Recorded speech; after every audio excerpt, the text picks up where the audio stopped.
Un saludo a todos ustedes, estudiantes del sexto grado. Vamos a finalizar esta fase 3, ya la semana número 20, en la que vamos a estudiar diferentes páginas. Del libro de texto vamos a estudiar las 179 y las 180, ya finalizando las unidades que corresponden a este grado. Y al final vamos a hacer nuevamente algunos practica lo aprendido que corresponden a la página 151 y 164 de su libro de texto. Vamos a iniciar entonces con este tema que es nuevo para todos ustedes, llamado probabilidad, ¿verdad? Entonces vamos a estudiar el ejemplo que aparece aquí en el problema inicial. Dice, se lanzará una moneda una vez. ¿Cuáles son los casos posibles para el resultado? ¿Cuántos casos cumplen la condición de ser águila? Expresa con un número la posibilidad de que caiga águila. Bueno, ya lo decíamos en la clase anterior, cuando lanzamos una moneda podemos obtener cualquiera de dos opciones. En el caso de esta moneda de 25 centavos de dólar, decimos que la parte donde está el rostro de uno de los presidentes se llama cara y el otro lado se llama águila, que es la moneda más común de 25 centavos de dólar. Bueno, entonces lanzamos esa moneda de cuarto de dólar y los casos posibles son dos. ¿Cuáles son esos casos? O cae cara o cae águila, ¿verdad? Solo tenemos dos casos posibles. El literal B, ¿cuántos cumplen la condición de ser águila? Uno, ¿verdad? Porque dijimos que podía caer águila o cara. Entonces, águila solo puede ser una vez. Y en el literal C nos pregunta, expresa con un número la posibilidad de que caiga águila. Entonces, la posibilidad se expresa como un medio. ¿Por qué? Porque águila es un caso de dos posibles, ¿verdad? Entonces, por eso lo expresamos como un medio. Vamos a leer a qué se refiere la probabilidad. Y aquí dice, el número que expresa la posibilidad de que ocurran los casos cumpliendo una condición se le llama probabilidad. Para calcular la probabilidad se efectúa lo siguiente, ¿verdad? Primero, lo que hemos hecho en orden. Número 1, se encuentra el número de casos posibles. Número 2, se encuentran los casos que cumplen la condición. Y el número 3, se aplica la fórmula de probabilidad que ya está definida. En este caso es la probabilidad más sencilla. Se encuentra con los casos que cumplen la condición entre los casos posibles. Acá pueden observar, ya no olviden esa fórmula, que es la fórmula que vamos a utilizar para probabilidad.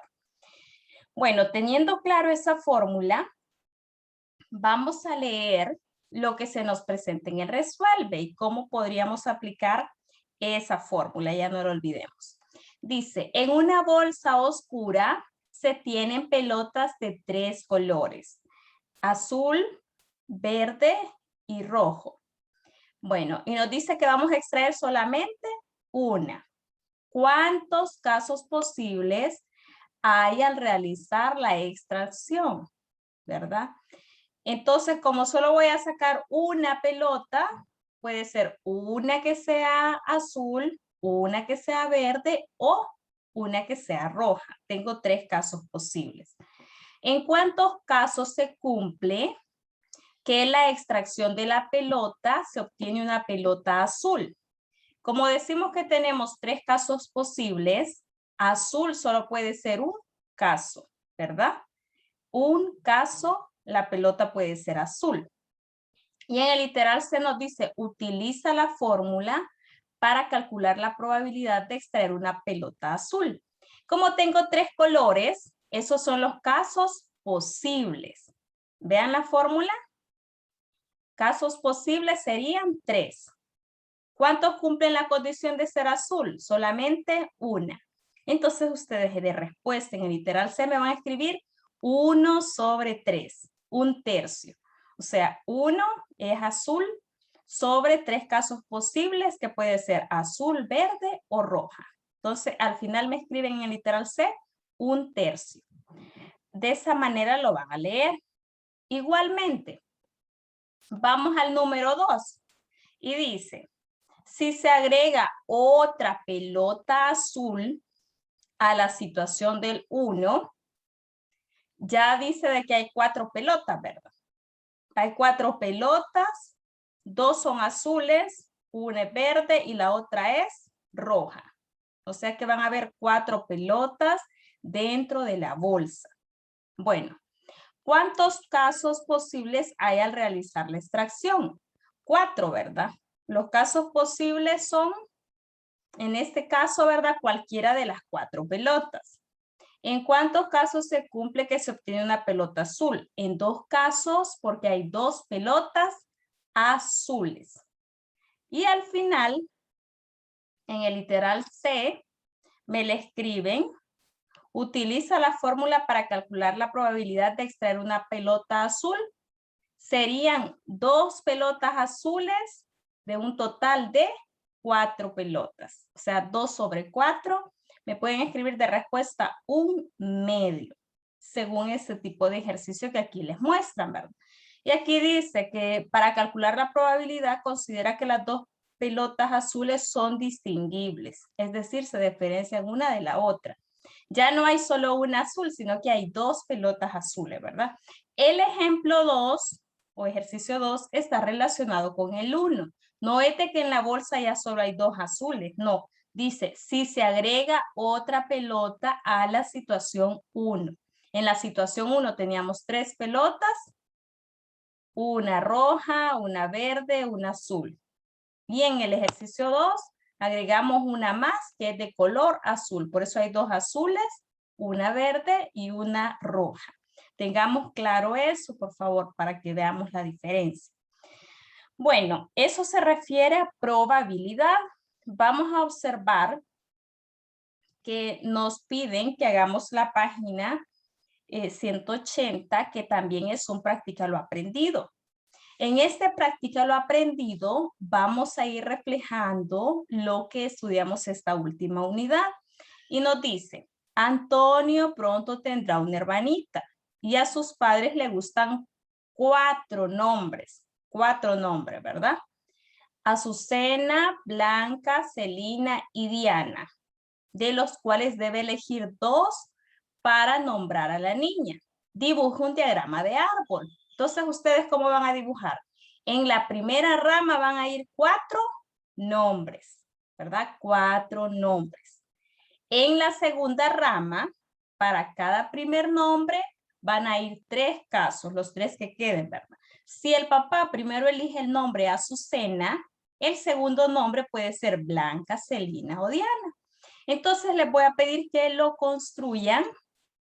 Y cuando le dice cuántos son los casos posibles, si ustedes han construido bien el diagrama de árbol, tienen que encontrar ordenadamente 12 casos posibles, ¿verdad? 4 que son la primera opción y la segunda opción que quedan 3 nombres. Entonces 4 por 3 son 12 posibles opciones las que van a obtener.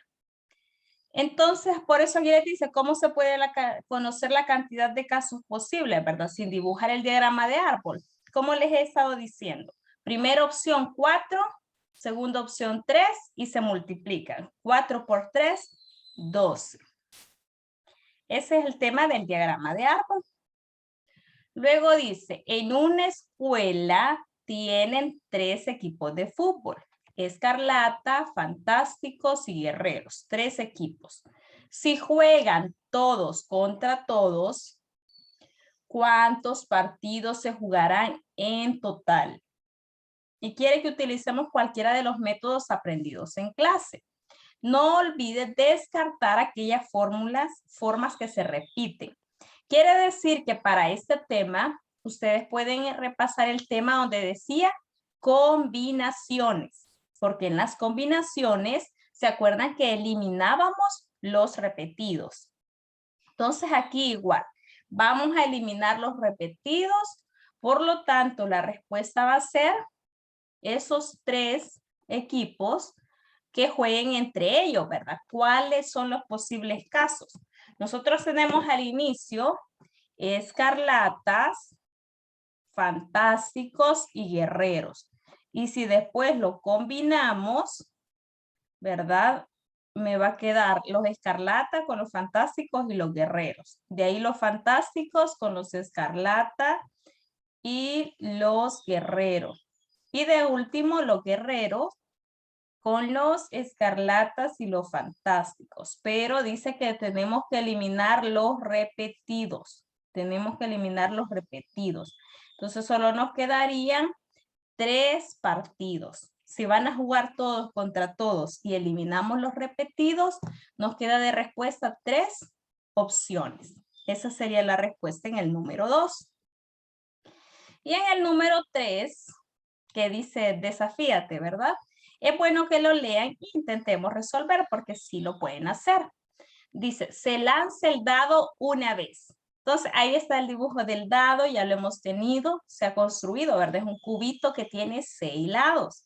Y cada lado, pues, tiene 1, 2, 3, 4, 5 o el último 6 puntos. Es un dado común. Dice, ¿cuántos casos posibles hay? Lance el dado y puede caer cualquiera de esos 6 números. Entonces, en el literal A, la respuesta es 6. Literal B, ¿cuántos casos cumplen la condición de ser 6? Solamente 1. Solamente un lado tienes el número 6, ¿verdad? Entonces, en el B, la respuesta es 1. Literal C, utiliza la fórmula para calcular la probabilidad de obtener el 6. Entonces, la probabilidad me va a escribir 1/6. Un número de 6 posibles, ¿verdad? Literal D.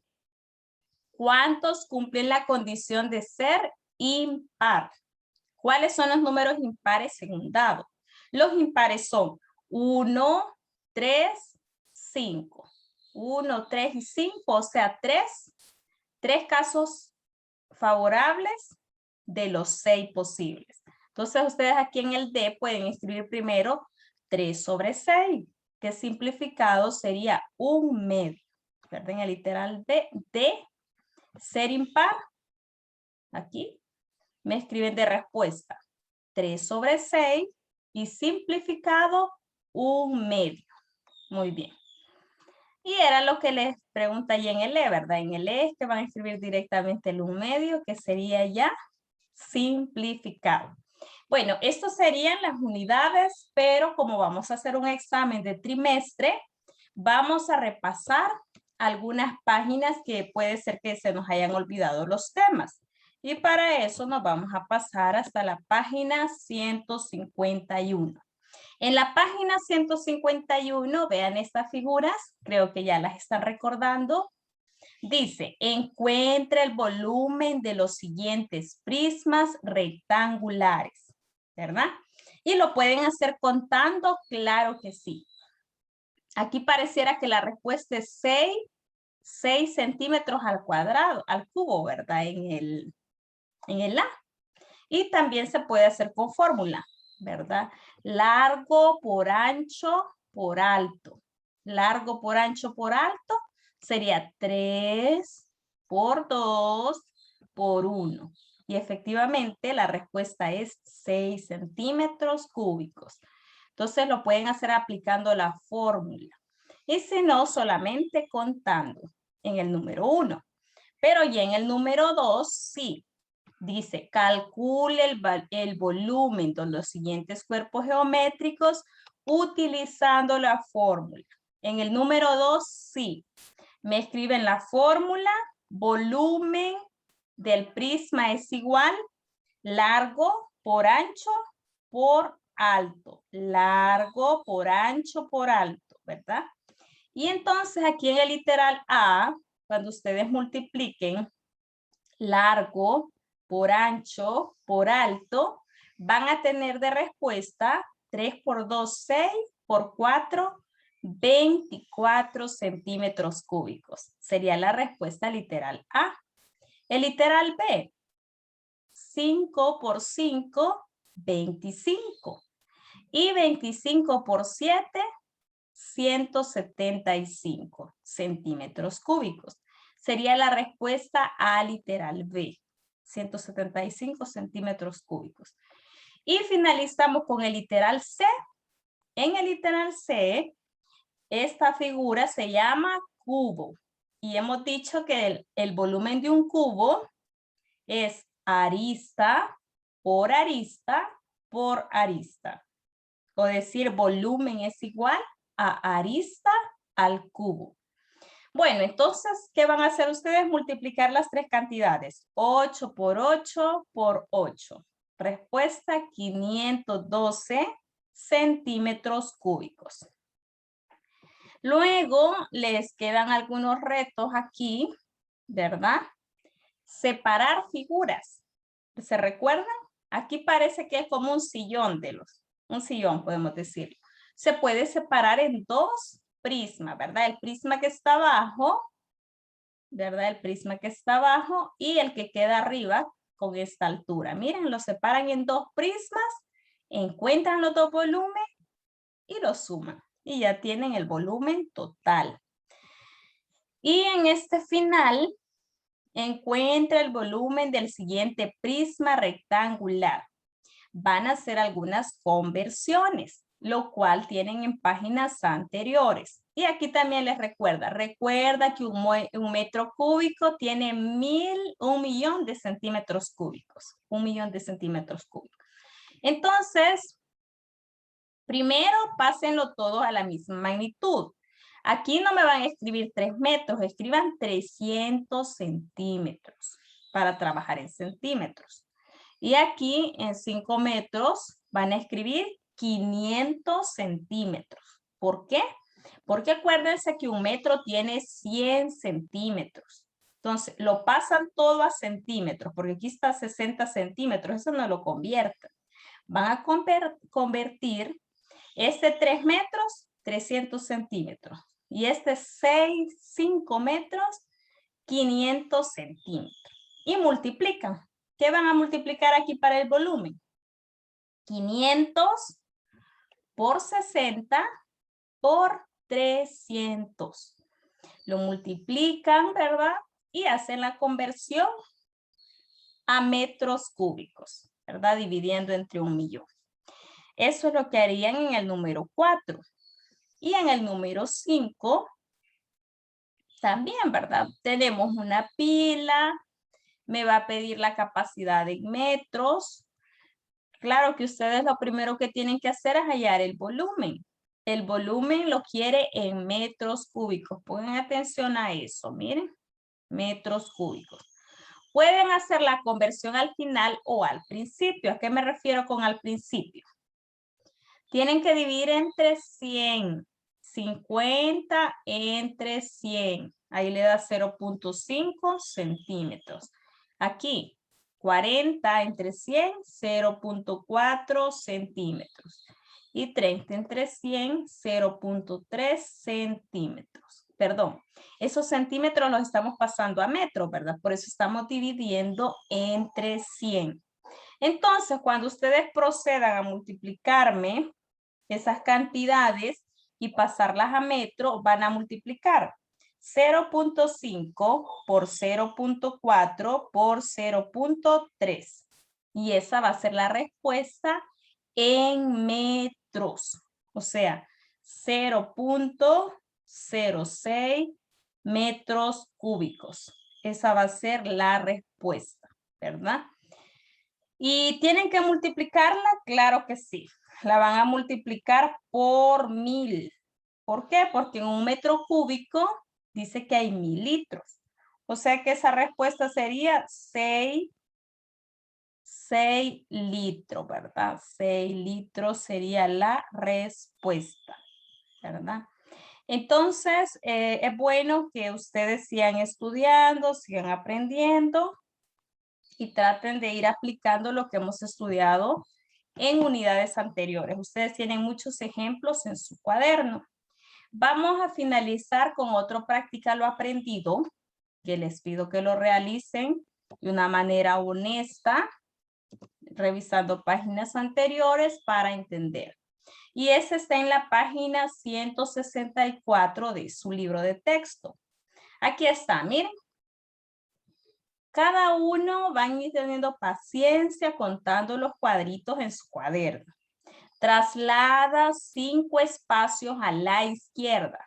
5 a la izquierda y 3 hacia abajo. ¿Cómo se llama esto? Traslación. Aquí ve, este primer vértice lo podemos trasladar 5 a la izquierda. 1, 2, 3, 4, 5. Pero cuando cuente los 5, ahora cuenta 3 hacia abajo. ¿Ve? 1, 2, 3. Y aquí abajo quedaría el primer vértice. ¿Ve? Luego pueden ahí dibujar de una sola vez la figura. No hay problema. Aquí les quedaría la figura. Miren. 3 de base y 4 de ancho. Acá. Y eso sería la traslación, 5 espacios a la izquierda y 3 espacios hacia abajo. Lo mismo van a hacer en el literal B. Ahí lo leen y tratan de ir trasladando. Si le quieren poner nombre a los vértices, está bien. Pónganle A, B, C y traslada cada vértice. No hay problema. Esa es la traslación, cambiar de posición una figura. En el número 2 dice, determina cuáles de las siguientes figuras son simétricas respecto al eje que se muestra. El eje ya está en rojito. ¿Eje horizontal es simétrica? Claro que sí, ¿verdad? Ahí como que se doblara, queda simétrica. La 2 también queda simétrica, ¿verdad? La 3 quedará simétrica? No, porque en el lado de arriba tiene una altura de 2. Mientras que en el lado de abajo, miren, tiene 3, ¿verdad? Por lo tanto, no puede ser simétrica porque no tiene exactamente un reflejo, ¿verdad? Como que fuera un espejo, eso no es como un espejo. En la 4, ¿es simétrica? Sí, claro que sí, ¿verdad? Lo doblan y ese pinito queda transpuesto, se llama. En el 5, ¿es simétrica con el eje X? No, no es simétrica, ¿verdad? Si ustedes lo doblan, este piquito, miren, no es igual que acá arriba. Y aquí en la izquierda tampoco, entonces no es simétrica. De esas 5, entonces, no son simétricas la 3 y 5. Bueno, así siguen leyendo, hallando lo de los lados correspondientes, vértices correspondientes, ocupando su cuaderno, no hay problema. Aquí miren, por ejemplo, dice el lado correspondiente a AB. Y aquí está de AB. ¿Quién es el correspondiente? Si yo doblo en esa línea roja, aquí en el eje de simetría, ¿quién va a quedar? ¿Sobre quién va a quedar BA? Si yo lo doblo. Va a quedar sobre AG. Entonces aquí me escriben AG. La longitud de AG entonces es 7.2 porque es la misma que tiene enfrente, como un espejo, ¿verdad? La longitud del lado CD. CD. ¿Quién está enfrente de CD? EF. Entonces, CD mide 8.5. ¿Ve esto que está de este lado? Es lo mismo que corresponde para CD. La medida del ángulo X. Aquí está el ángulo X, ¿ve? ¿Cuánto mide el ángulo X? Mide lo mismo que su ángulo correspondiente, o sea, 34 grados. Y en el Y también. ¿Cuánto mide el ángulo Y? Lo mismo que su ángulo correspondiente, o sea, 45 grados. Bueno, espero de que puedan resolver todo lo que corresponde a esta práctica lo aprendido y si no, que me comuniquen sus dudas de manera oportuna. Les felicito por llegar a este momento y por haber seguido trabajando semana a semana y espero que todos puedan pasar el grado con una buena calificación y hayan aprendido mucho. Que tengan un feliz día. Gracias.